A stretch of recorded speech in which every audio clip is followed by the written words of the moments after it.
আসসালামু আলাইকুম। আশা করি আপনারা প্রত্যেকে ভালো আছেন। এখানে দেখতে পাচ্ছেন একটা মার্কশিট আছে, এর উপরে গ্রেড দেওয়া আছে। এখন আমাদেরকে বলা হলো এখানে গ্রেডগুলো বসাতে। আমরা যদি আস্তে ম্যানুয়ালি বসাই তাহলে আমাদের হিউজ একটা টাইম লাগবে। কিন্তু আমরা যদি অটোমেটিক করতে পারি তাহলে কেমন হয়? তো চলেন আমরা অটোমেটিক করে ফেলি।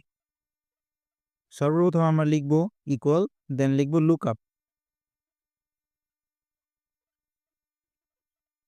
লুকআপ, লুকআপটা আমরা সিলেক্ট করে দেই। এইবার আমরা সিলেক্ট করব হচ্ছে C11, একটা কমা দিব। এরপর লুকআপ ভ্যালুটা নিয়ে নিব। এরপর আমরা F4 ক্লিক করব, দেন কমা, এরপর গ্রেডটা আমরা এখান থেকে সিলেক্ট করে নিব। নেওয়ার পর আবার দিব F4, দেন ব্রেকেট ক্লোজ, দেন ইন্টার। ওয়াও!